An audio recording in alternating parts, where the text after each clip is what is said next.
Bonjour à toutes, bonjour à tous et bienvenue sur La Belle Flandre, l'émission qui part à la rencontre du territoire des Flandres. Suivez-moi pour le numéro 8.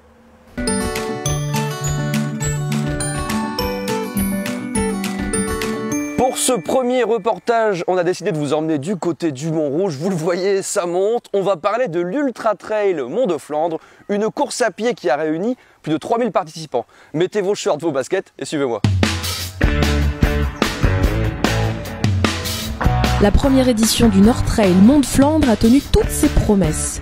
Sur les 3 parcours de 25, 42 et 80 km tracés dans les monts de Flandre, plus de 3000 coureurs ont arpenté le relief flamand sous une chaleur aussi accablante qu'inattendue. Tous ont apprécié l'organisation déployée, les dénivelés positifs de 1400 mètres, les paysages de Flandre et l'ambiance typique de la région avec ses géants, musiciens et carnavaleux. Le vainqueur du 80 km n'est autre que Dominique Bordet, plusieurs fois champion du monde dans sa catégorie. L'Écois s'est imposé sur ses terres en moins de 6h41 minutes. Un autre champion de trail, Aurélien Collet, s'est imposé sur le 42 km en 2h43 minutes. Le Nord Trail Mont de Flandre sera reconduit l'année prochaine, le 21 avril 2019, avec une franche incursion en Belgique pour gravir le Mont Kemmel. Toujours dans les monts de Flandre, ici sur les pentes du Mont-Rouge, vous le voyez à côté de moi, il y a des vignes, on y fait du vin, et oui. Mais malgré tout, vous le savez aussi, la boisson préférée des Flamands, ça reste la bière, évidemment. Alors nous, on a décidé de vous emmener du côté de Poperingue, visiter cette charmante ville flamande, et notamment son magnifique musée du houblon. Quant à moi, je vous dis à très bientôt dans la Belle Flandre. Au revoir. Poperingue était une ville qui était devenue un peu riche à cause de la draperie, mais Gand, Ypres et Bruges n'étaient pas trop d'accord.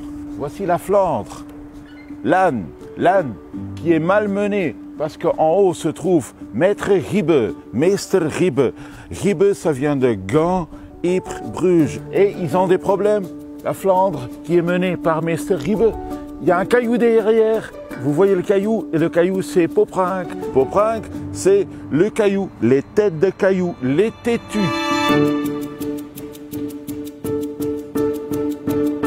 Et donc, Poperingue avait besoin de changer d'économie et c'est pour ça qu'ils ont eu le houblon. Et donc, on va maintenant, suivez-moi, visiter le musée du houblon à Poperingue. 2235 différentes bières. C'est vraiment notre cave de rêve ici.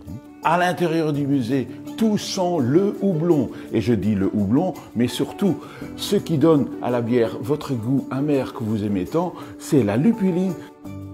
Au musée du houblon, on ne trouve pas seulement toute l'histoire du houblon, mais aussi l'histoire de la ville de Poperingue, qui un jour fut propriété de l'abbaye Saint-Bertin de Saint-Omer.